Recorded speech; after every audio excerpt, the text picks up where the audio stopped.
Welcome back to the Integrated Dad podcast series with executive coaches from Novus Global, Seth Schmidt and CJ Martindale. This is a great episode to come back to integrity. What is integrity? How can we use integrity? What does it look like in real life?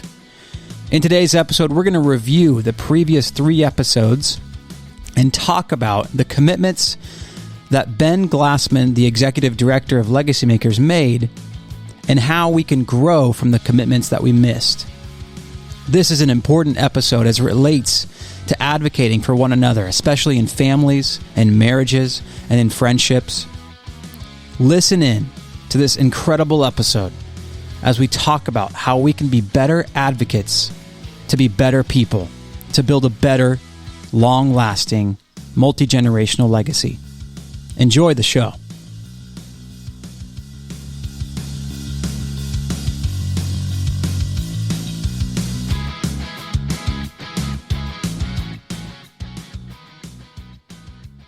All right. Hey, welcome back, everybody. Thank you guys so much for tuning in today. Really excited to kind of finish this conversation out, button it up. I know it's been a little bit longer than we originally anticipated and said that we would put out this final episode, number 4 of the Integrated Dad. We'll share a little bit more about that later on, but I'm just excited that you guys decided to tune in again today. We have Seth and CJ with Novus Global, really great gentlemen here, and they're going to walk us through just how to start as a dad, how to start advocating for ourselves, for each other, for our families, for our marriages, using the powerful tool of integrity in these relationships. Because we know that integrity is so vital and so important if we want to build a strong, powerful, multi-generational legacy. And so we're just excited. And we're going to jump right in just to kind of review. We want to review the last 3 episodes so that everyone's fresh, everyone remembers what it takes. And so let's just jump in. First of all, the 3 episodes, just to kind of recap, the first one was all about what is integrity. Let's just redefine it and look at what it is. The second one was how can we use integrity to build a powerful legacy? What are the ways that we can use it? And then the third episode, we started touching on, well, what does it look like in real life? And that's when, actually myself, we talked about a vision that I want to paint for myself and then came up with the strategy and then commitments and then applied integrity to those commitments. And so we're going to get into a little bit about how to advocate for us and for each other a little bit later on. But first, let's just talk. If you guys wouldn't mind, Seth and CJ, just remind us, what is integrity? Yeah. Thanks, Ben. First of all, glad to be back. I'm really excited for this episode. So what integrity is, and I guess really quick, just to remind the listeners, I'll quickly describe how we are not talking about integrity today.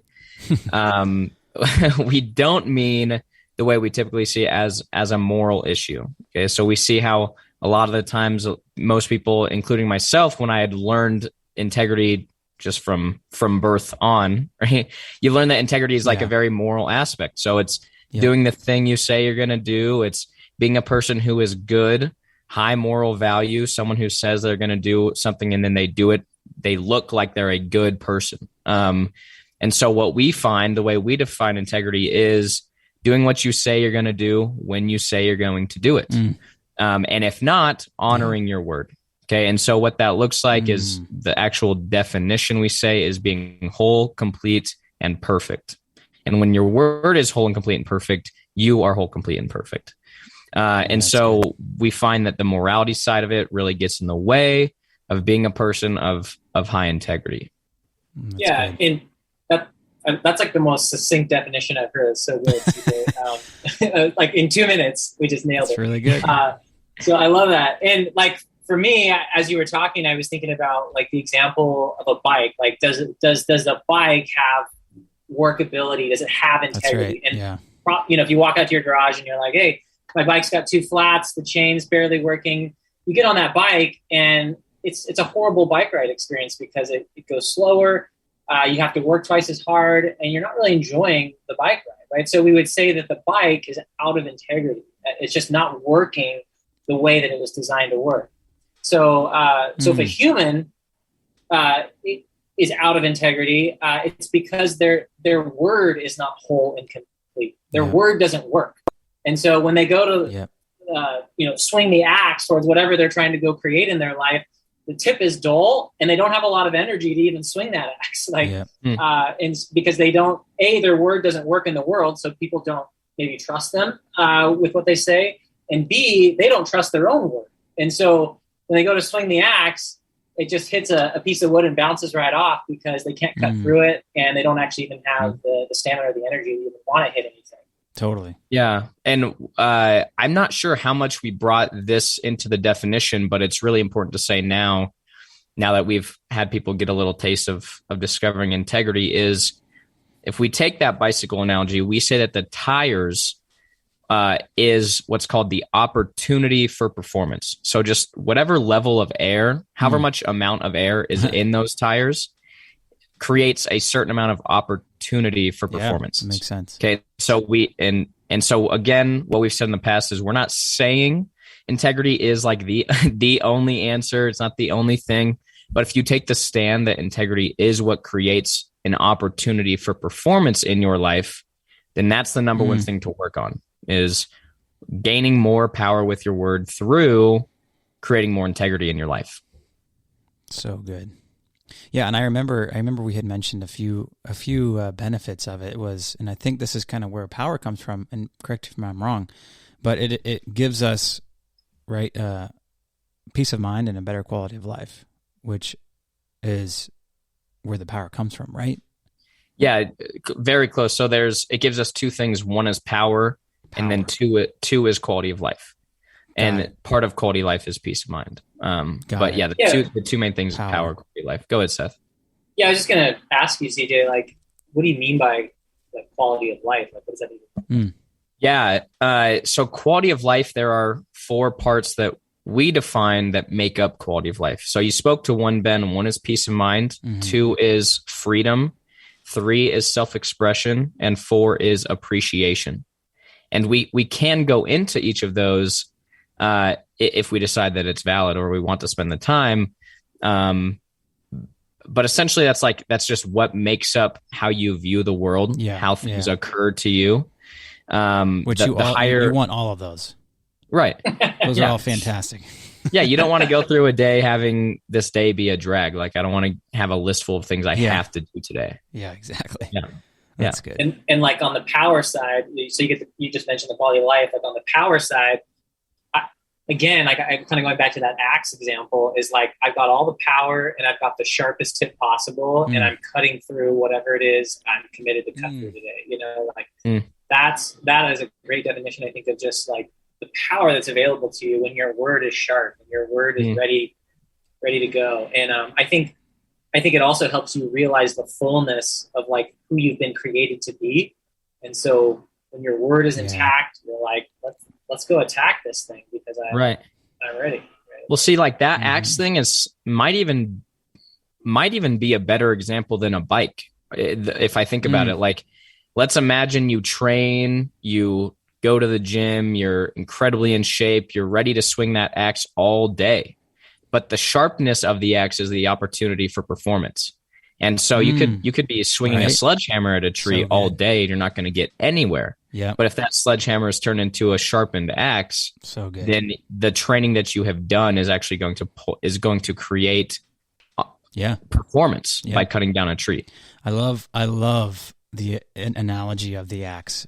And I've said you can ask my wife. She always gets on me about using this quote, but it says, "You never waste time sharpening an axe."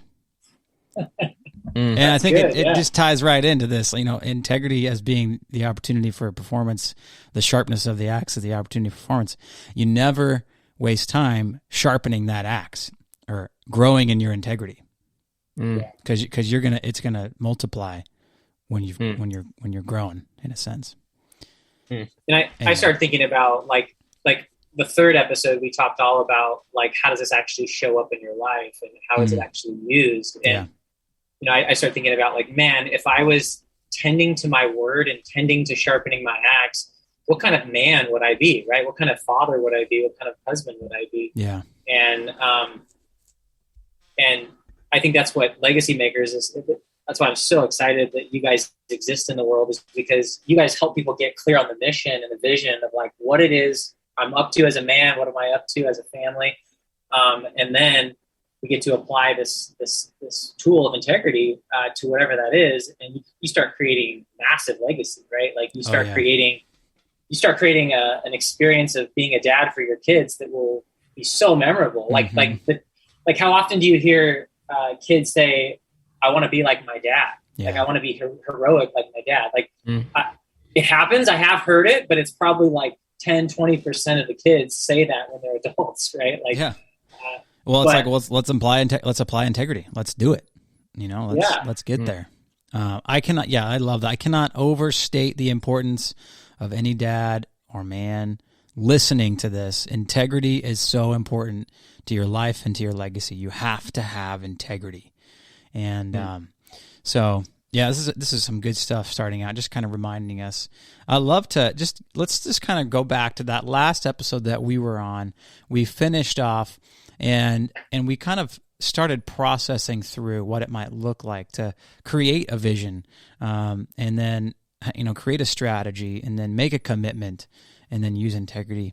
And we worked on me, and we were talking about some things. And as a dad, being a dad, I have a wife, and so we talked about something that I want to see in my marriage, and a vision that I had for my marriage, and how that was just to really be free, to feel freedom in my marriage. And I know that comes with some constraints, and I'm a type 7 on the Enneagram. That's like everything has to be about freedom to me. And and so having 5 kids and running an organization, and obviously it makes the ideal sense of freedom maybe a little bit more important or more difficult. But that was my vision. I want to feel that. I want to experience more freedom in my marriage. And I was just listening to the episode before this, and I remember, Seth, you were saying how there's like this another layer of Megan that I want to explore, and I want to know, and I want to learn about, and have the freedom to make that time and have that time, and and experience that with my wife. And so we come up with a strategy. We thought maybe if I can get in bed by 9:00 at night, then I can have some time early in the morning before our kids even wake up, where it's just me and Meg, and we can hang out, and we can just share, we can breathe, we can go on a walk, and then we can be back before the kids wake up. And I remember that was a little bit dicey of a strategy, because we would be leaving the house and the kids would still be in the house. But we're not going to talk about that one here. And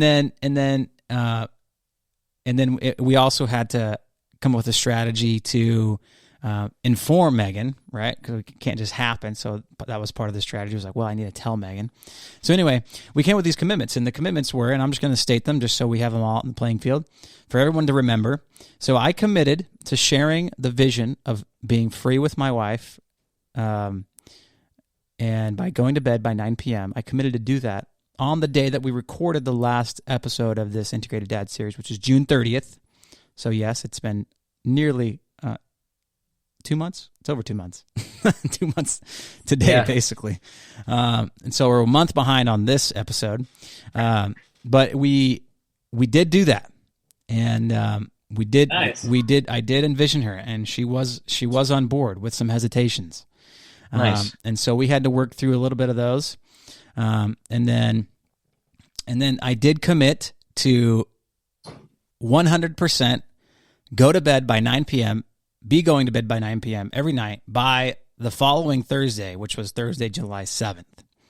And then the last commitment was committing to rise to the occasion, because I was dabbling in fear and fear of failure as we were making those commitments.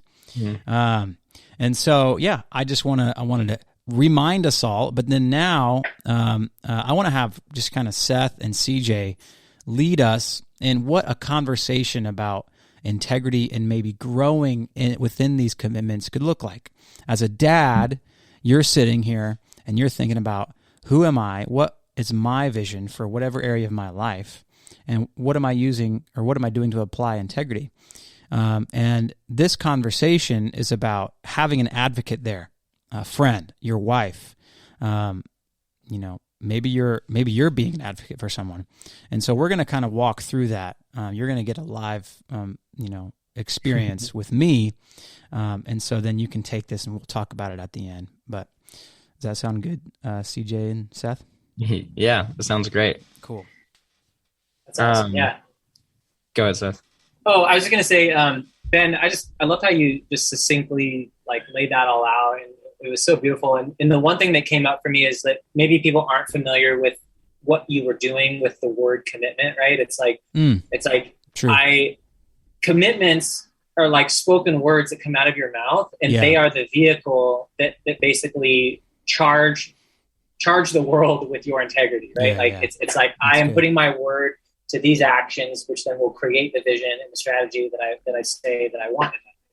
And so, it's just beautiful to hear you lay all that out. And I'm super excited to hear CJ talk about just to kind of get into the nitty gritty of what happens with we're celebrating commitments kept, right? Which is awesome. We want to definitely celebrate that. And we also want to celebrate broken commitments, because broken commitments are just laden with growth, right? They're just chock full. So I'll clap for you as well for broken commitments. Hey, not because I'm giving you a medal for any performance. I'm clapping because there's so much growth in store in the conversation we're about to have. So I'm excited about that. Love it. Let's do it. Let's go, Ben. All right. Well, I want to start by let's get clear on what exactly the broken commitments were. Okay. Well, I can tell you what the broken commitments. The broken commitments, number one, is we did not record this session on the day that we said we would, which is a month from which was July 30th. And we also did not begin going to bed by 9 p.m. every night by Thursday, July 7th. And then, I would say I committed to rise to the occasion. I think that's still, I think I stuck to that one, maybe. I guess maybe that's up to you to judge. But those were the commitments. And we also, because of the not following through with the commitment of going to bed by 9 p.m., we did not do the morning situation that I've really liked to do. And so those are the broken commitments. Love it. Okay, we're gonna pick one here in a sec, but first I want to hear what was coming up for you internally, as you were saying that, either just now or maybe when you first broke the commitment. What was going on with you mentally and internally? Well, right now it's easy for me to say, and I feel good about saying it. I feel positive, but I can tell you, when it did get broken, I was pretty bummed out. I was very God dang, I got to tell these guys. I'm pretty disappointed. A little bit embarrassed. Here I am, leading this show or whatever, and doing this podcast about integrity, and telling all these people, and even doing this stuff with Legacymakers, and here I am, not doing it. Yeah. And you're so wrong for not doing that, right, Ben?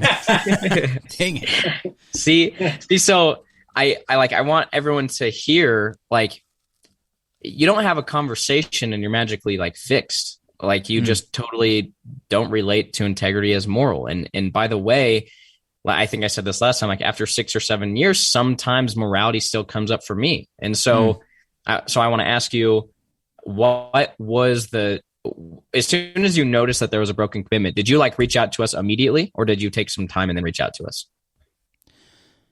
I don't know. I have to look at my text here. Okay. Well, we won't go into that. My assumption, based on you saying you felt bad about it and things like that, would be that it took some amount of time. to reach out. Oh yeah. I think, I knew it was coming. So yeah. Okay. Took a little bit. And I'm open to being wrong. I don't know. It could have happened. You could have texted me and Seth immediately, but never mind. I won't go.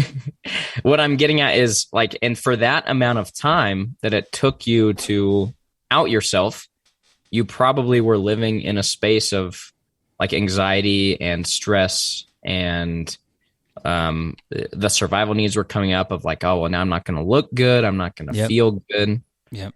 Any of that, all of that? All of it. Okay, perfect. And so that's just fun to notice. That's the human condition. That's just how we're programmed. We're programmed to be an individual who gets a lot of fear and stress from not keeping our word. And so to pull back the curtain, and then we're gonna dive into actually talking about the broken commitment. To pull back the curtain, it's like that survival need is going to limit you to some extent, and probably to a much higher extent than you are present to. Yeah. For sure.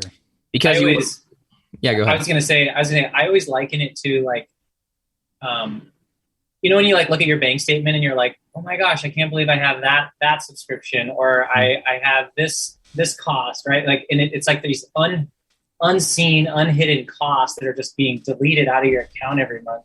And it's not until you actually take a look and shine the light on the actual statement that you realize what it's actually costing, right? And so I think our word is like that too, where we're just like giving our word away, like swiping the word credit card, so to speak, and not understanding like how much it's actually costing us when we don't keep it. Right. Yeah, you're riding a bike with flat tires and you don't know they're flat. So you're trying to improve your performance a bunch of different ways. You're trying to stretch more, drift behind someone else more, cut corners more. Right, yeah. Yet we're saying the tires are the opportunity for performance. So we'll jump right in after one last little thought is that like if there was no morality in that, if you didn't have the fear of looking bad and all that stuff, you probably would have just picked up the phone immediately and texted and then renegotiated your for commitment. Sure. Totally. Yeah, and so like there would have been all that wasted time not wasted. Exactly. And all that loss of power not lost. Yeah. Okay. So let's pick one of those commitments. We have Sorry, can I just say one thing? It's like the amount of like shoulding and like self-deprecation and like I carry so much of that when my word is out of alignment. It's like I end up spending so much time just managing the feelings that I'm feeling, and I'm a feeler. Yeah. Like so this is really times 2 for me. But it's like you end up managing all the feelings of dragging this like heavy sled of just like unbroken, like where your word is not right. And I just have found the more that I like sit in the space, that like I start the emotional load gets lighter and lighter, right? Like, so anyway, that was just a tangent. It was just like, I don't know if we really like understand how much it costs us emotionally to sit with broken word. Seth, if you had to say like what emotionally it costed you or where your energy is at when you have a high, like a high level of integrity versus a low level integrity, can you speak to that? Yeah. I mean, when my integrity is low, I've got a ton of things on my mind and I have trouble sleeping. I wake up anxious because I'm like, my mind's churning about all the things, right? Like, I don't feel that great when I end my day because it feels loose and like unkept. And so when I go to be with my family, I'm sort of like not there. Yeah. And so I would say anxiety is a big one that pops up for me. Just physically, I feel tired. Like I don't feel like powerful. I feel very weak, right? Like, and a lot of that's just that, the emotional load of just like feeling crappy about myself. Right. And I know that my identity doesn't rest only in just my word. Like my identity is based in something else besides that. But this is a massive tool that I've learned to use that's like really helped. Like when I am in my word, I end my day and I'm like, dang, I did what I said I was going to do. That was awesome. Yeah. Or if I didn't do something that I said I was going to do, I do a quick integrity check and I'm like, okay, I am, or I'm not committed to this. I'm renegotiating this. I'm making the call. Boom, boom, boom. My word is tended to. Let me end my day so now I can greet my family with excitement and power and like possibility, right? So to me, those are like the two worlds awesome. that are available. Yeah, so good. That's amazing. Just fun to it's fun to pull back the curtain a little and see that, right? Yeah, like those what's are going good, on good in two different notices. rooms. Wow. Yeah. Okay, so let's pick a commitment, if you don't mind, because I heard something you said in one of them. I'd love to look at the one that was wake up in the morning, go for a walk, and read some scripture with your wife. Is that was one of them, right? Yeah, go for a walk, share, talk, hang out, just chat. Okay, do you mind if we do that one? Sure. Okay, perfect. So let's get really specific on what is the broken commitment. Like, what's the exact commitment you had, and where is it broken? Okay, the commitment was to be up, and I tried reviewing my notes and listening. I didn't say it in the podcast super clearly, but I believe that the commitment was to be up early enough to have some time, drink my coffee, give Meg some tea, and read the Bible, and then go on a walk all before 6:30 a.m. Okay, great. Did you have clarity on what time you were going to wake up? Just as a quick thing, like, does that mean be up at 5:30 in order to do that all? I guess I probably evaded that a little bit. And I had the general assumption that I probably need to be up about 5. Okay. Yeah. See, and that's fun. If you would, we're not going to dive into it too much, but let's say, for example, we did say we're going to get up at 5, then we would have more data to collect, because if you got up at 5 and it didn't work, then we know, or let's say 5:30, it didn't work. Then we have data to say, hey, 5:30 doesn't work.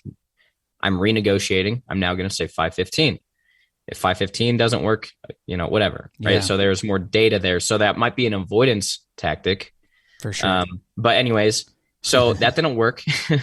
And so now, why did you not keep the commitment? Or another way of saying it was like, what was more important to you than getting up to do all those things before 6:30? Well, so this is kind of where I wasn't sure if like these types of circumstances were a factor in this or not. I would say that it's tough. Okay, here let me just tell the story here. Okay, love it. Okay, perfect. So number one, the week after, I think it was the week after we that I made those commitments, we got a new foster placement. So kid number 5 came to the home, and that shook things up crazy. The other thing, I think there's been actually that's probably been the biggest hang up in all of this is that we went from not having a baby to having a baby, and not remembering right away that babies don't sleep through the night 100%. So that was part of it, not getting adequate sleep. And then the other part of it is, I can't remember if there's any other reason behind this besides, honestly, my mind it's not coming together. You're doing great. But the other thing was that, staying up late with Megan became more of a priority than getting up early because of her, and really both of us, but primarily her, not wanting to wake up early because she wasn't getting enough sleep. Got it. There's a few ways this can go, but we'll stick to it. So what I'm hearing is there was stuff that was more important than waking up early, or stuff that got in the way is staying up late, having a new foster baby, not getting adequate sleep, and there were some other like language things I want to get you present to, where you're like, man, it was really hard. It was incredibly tough. All these things. So now what I'm going to say is I'm going to say bull crap. Okay. That's not true. And we're going to bring out what's called our survival needs, which we talked about at one point a few episodes ago. Okay.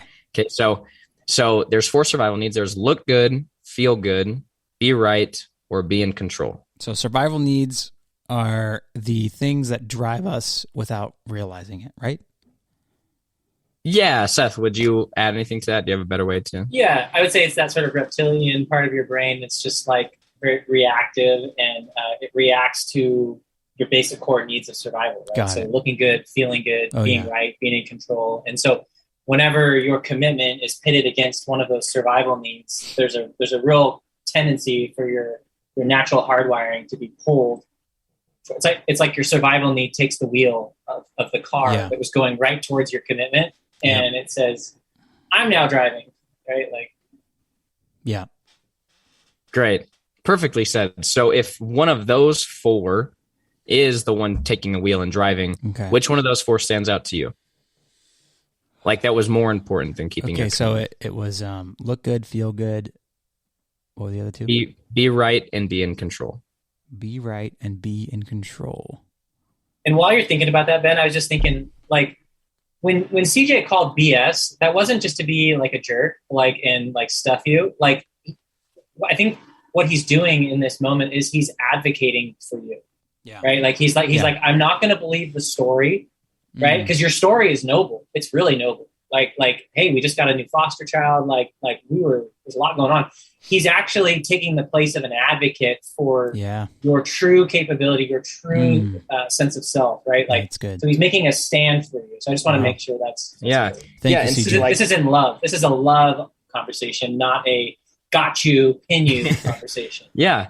And because if we have the conversation of I want to be a person of high integrity and hold myself to a high standard, then like gravity, which to refresh us, it's like there is no good or bad gravity. If I jump off my balcony, I hit the ground. The gravity isn't bad because I fall. Okay. The gravity is just what happens. So if we're looking at integrity, did you or did you not keep your commitment? No, I did not. Okay. And then why did you not keep it? What was more important? And you listed a bunch of things that like are good. Like if we bring moral into the conversation, those are good. Like foster a new child. That is amazing. And if we take morality back out of it, then there's just a fact of the matter of you not keeping your integrity. Yeah. And you came with me to no, I don't have a flat tire. I just ran over a nail. Yeah. Yeah. I think, thinking about it now, the immediate need became feeling good,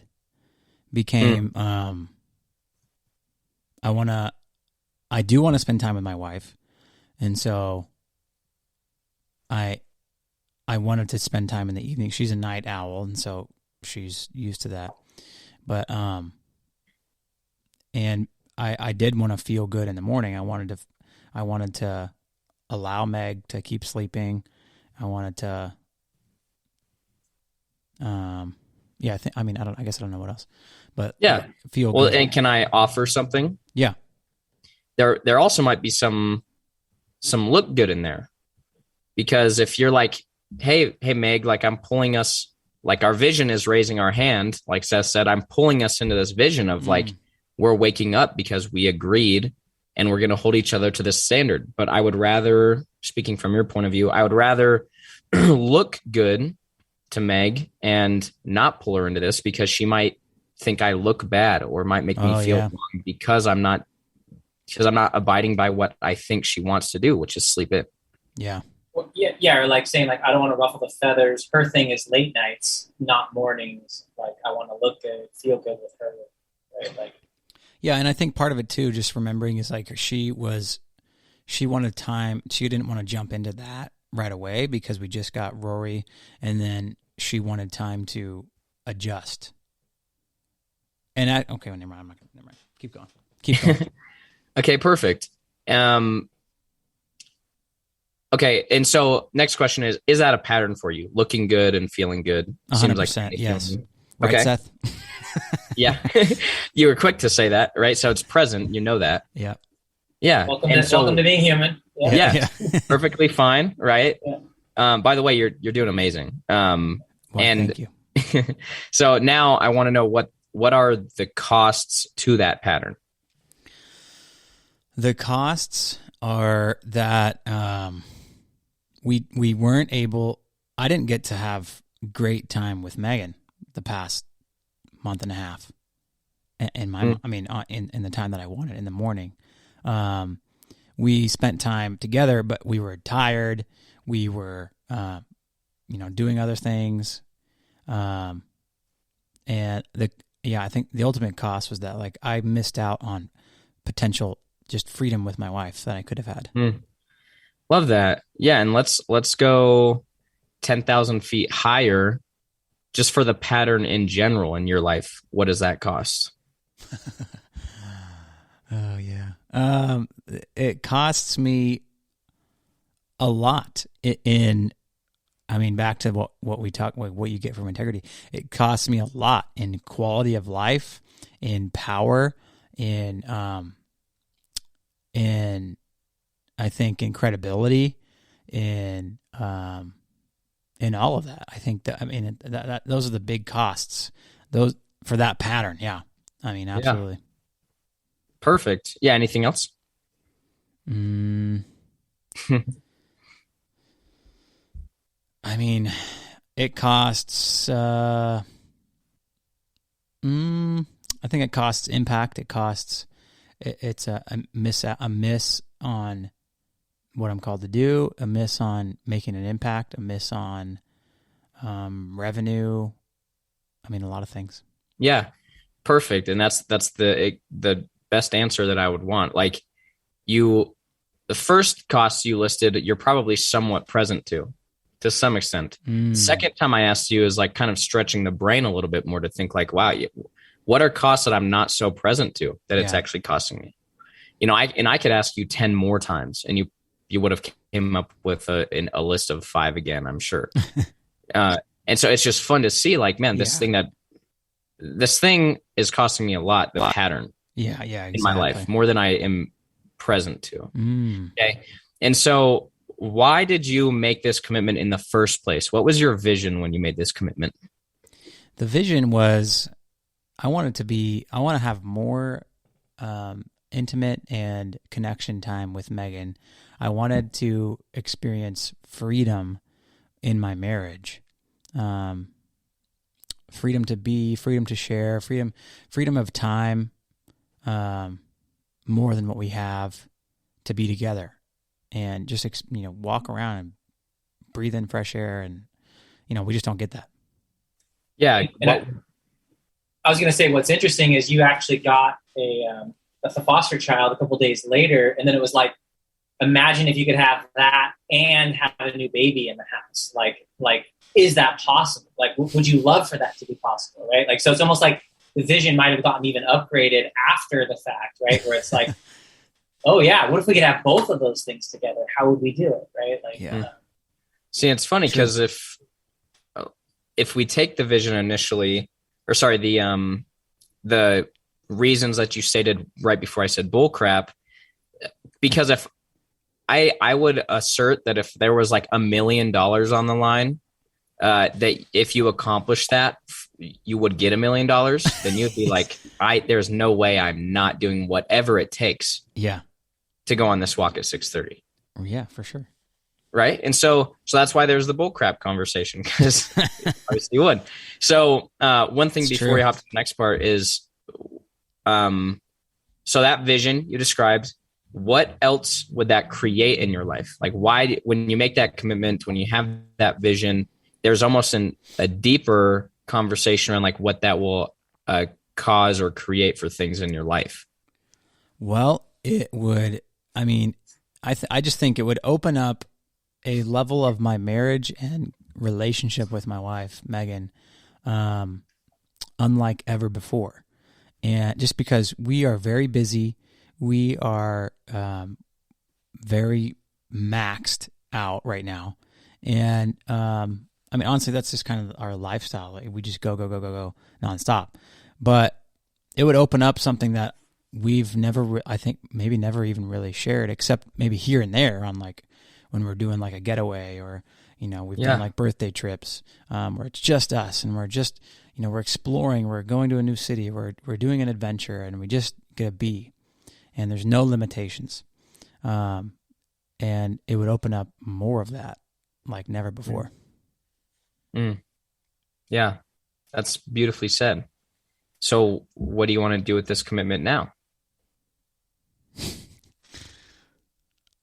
I would like to try again. You would like to, or you're going to?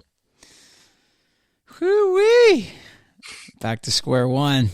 See, by the way, take morality out of it. Like, I don't want you to commit to it because, or yeah, no, we'll just sit in this space.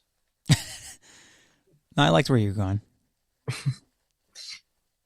Where I'm going is that, you like, there are these veils of invisibility we talked about. I'm not going to go into them, but part of them are like giving or not doing a cost benefit analysis, which is what I said at one point. Yeah.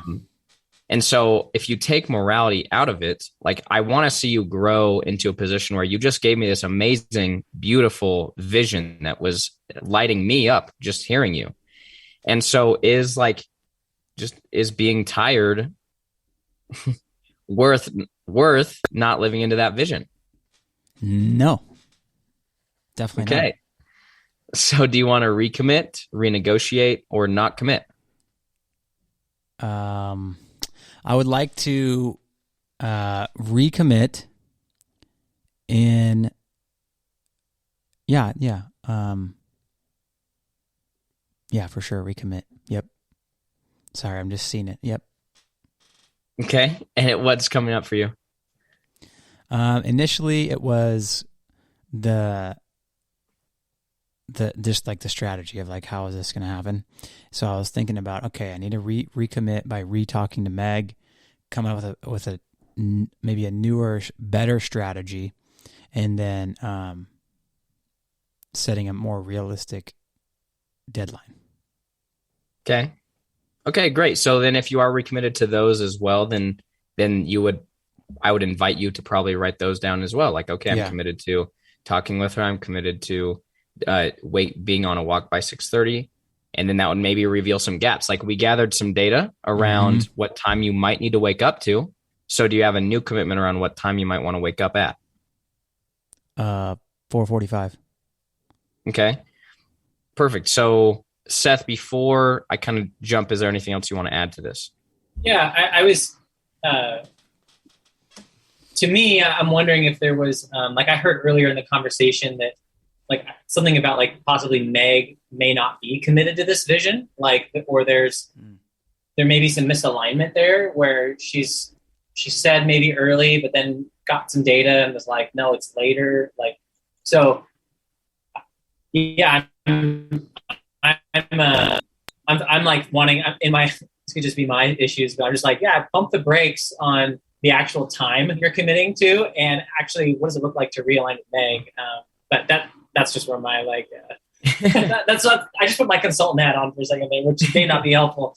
But, well, no, good, perfect, because that's where I was going to go. I was going to say, okay, let's and scene, pretend like that's like where a coaching session would end, and then to pull back the curtain, what might happen is Ben might go try the thing and then discover that it is not in alignment with Meg, and which is fine, because you make a 10,000s commitment, however much commitments you make that amount, and they're not all going to be able to work. And so what we want to see happen would be he goes to try and do the thing, he does it or he does not, and then he renegotiates his commitment, because we want to push you into growth, right? You just set a beautiful vision that is one that you are wanting to enlist yourself in. And so your vision is like raising your hand, enroll me, come on, CJ, I want to be in this.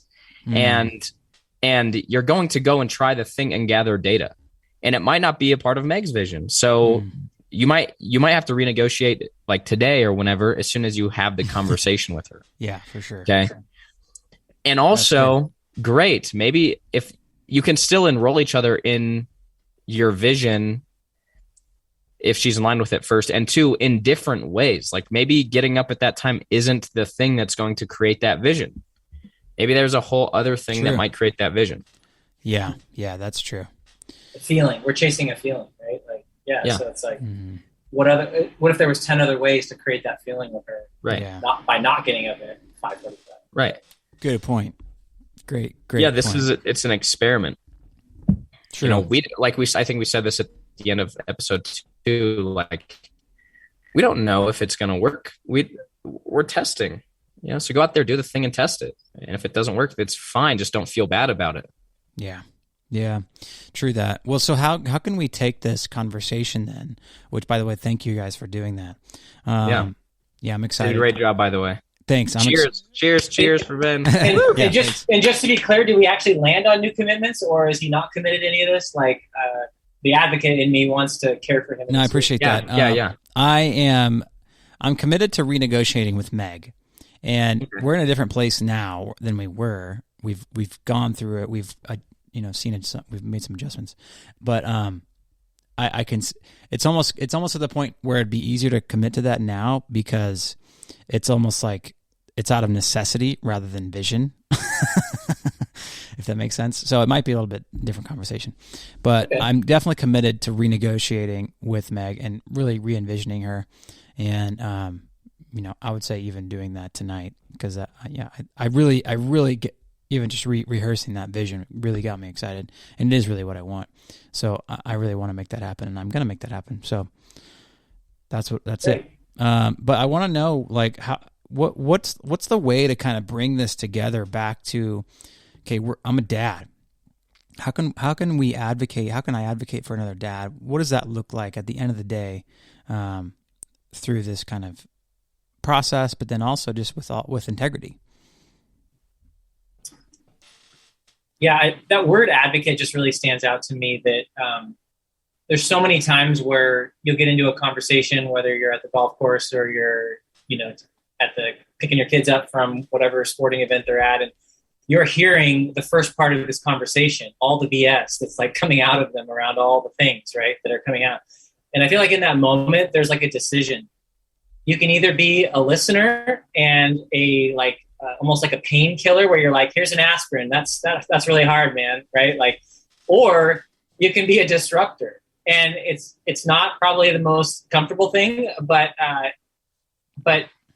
in a sense, you're taking a moment to stand for somebody if they will let you, right? They may not let you. They may not want that in their life, but like that, being that disruptor, that advocate, could actually be something that could completely change the trajectory of a dad's life.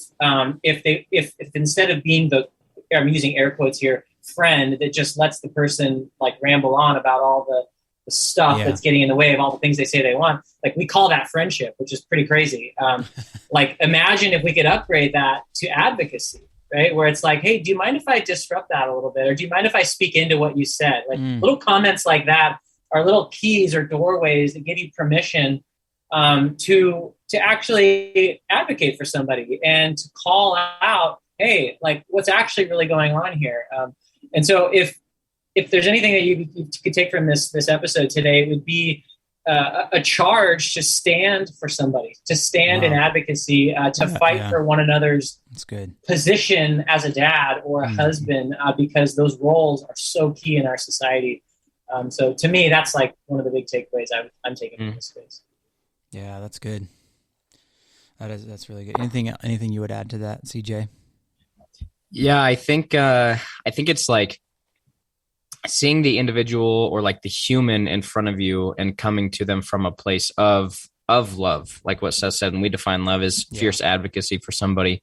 So, like how do you just stand for someone, and rather than like listening to them in order to like look good or feel good or be right or any of those things, or in order to respond, like how do you just sit with somebody and almost like paint the picture of what the vision you want for their life to look like? And maybe it's not in line with theirs, right? But as long as you're sharing that with them, like, hey, this is what I imagine your vision could look like, or what your life could look like. I don't know. Yeah. Just like what Seth reiterating what he said, advocacy. So good. Yeah. Those are powerful conversations that we don't have often enough, right? Like, hey, what's your vision for your marriage? What's your vision for being a dad? Right. Like, how do you think you're getting in your way of being that dad that you want to be, right? Like, we don't have those conversations enough. And like, the fabric and the future of our culture hinges on conversations like that. Yes. And so anyway, I'm so excited that Legacymakers exists to keep shining a light into this space. 100%. Yeah, I totally agree. Dads, if listening out there, man, get with somebody, start advocating with somebody, advocate for somebody, and let's build some powerful legacies. We can't do it without each other. We can't do it without integrity. So get out there, guys. Thank you guys so much for listening. Thanks, Seth. Thanks, CJ. You guys rock. What a great conversation. Keep listening in, guys, and we're excited for the next episodes coming out. We'll see you soon.